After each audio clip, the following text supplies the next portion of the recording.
besar, tapi Bromo itu yang ada kawahnya kecil. Oh, Ini namanya Bromo.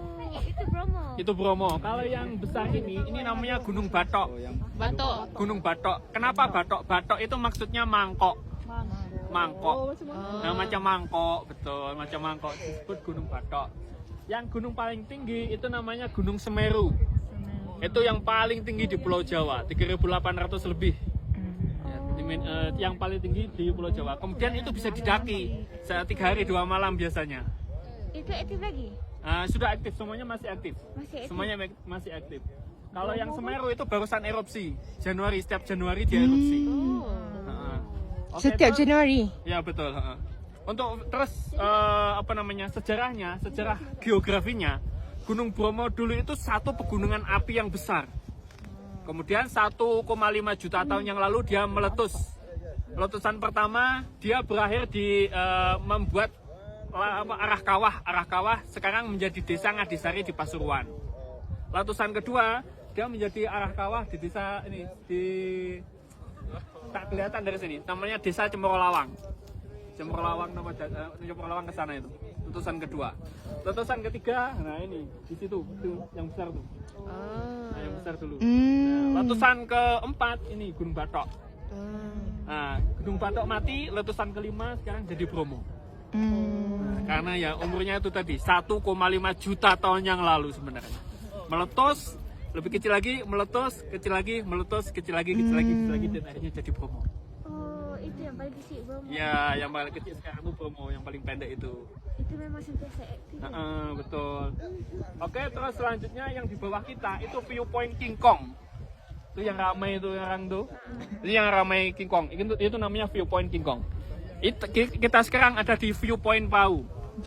Sorry. Ini namanya viewpoint Pau. Yang paling tinggi itu Kak, di antena-antena, di bawah antena. Nah, itu viewpoint 1. Yang paling tinggi.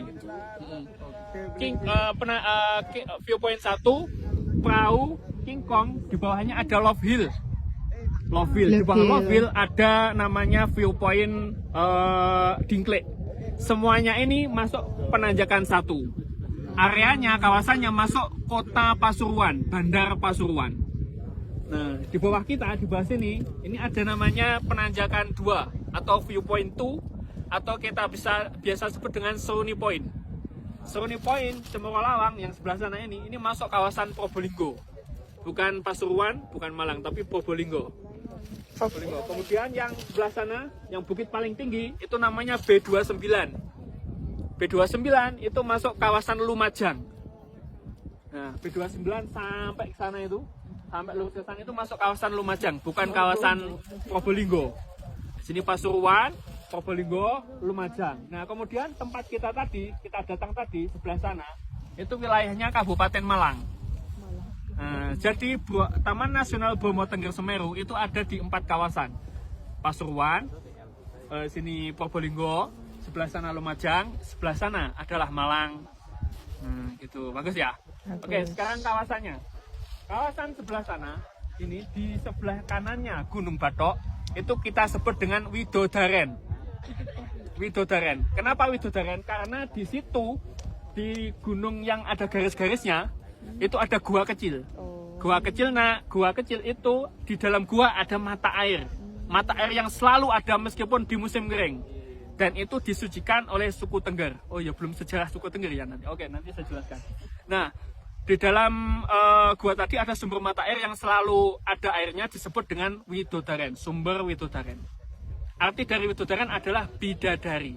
Karena yang percaya bahwasanya siapa yang bisa masuk ke dalam gua kemudian ngambil airnya itu akan tetap cantik, muda, seksi seperti saya. Ya, artinya begitu. Rahasianya gitu. Widodaren atau bidadari. Oke, kemudian selanjutnya di bawah sini yang di bawah awan itu nanti ada lautan pasir. Nih sampai sana. Lautan pasir. Ada juga nanti puranya tapi tak nampak dari sini, masih tertutup oleh awan. Sebelah sananya Gunung Bromo itu disebut dengan kawasan pasir berbisik. Nah, pasir berbisik. Selepas pasir berbisik disebut dengan kawasan savana.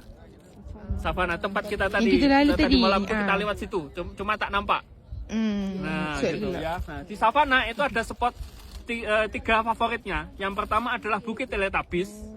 Yang kedua adalah kayu viewpoint dari Teletabis. Itu ada pokoknya gitu Kak, pokok yang tinggi. Nah di situ kita biasanya camping di situ. Kemudian yang ketiga di Watu lupa saya. Watu Gede, situs Watu Gede. Nah ini juga viewpoint juga. Nah ini tadi semua adalah yang dalam kawasan Bromo. Oke, sekarang sejarahnya Gunung Bromo menurut budaya. Bromo itu diambil dari bahasa namanya Brahmana, Hindu. Ya. Nah, agama di sini adalah kepercayaan orang sini adalah Hindu. Hindunya Hindu Tengger, bukan Hindu Bali. Berbeda kepercayaan ya. Semuanya Hindu Tengger, Hindu Bali, kemudian Hindunya orang Kawi pun berbeda. Oke, Tengger ini dia ambil dari kata Joko Anteng dan Roro Seger. Zaman dahulu kala, ini masuk budaya.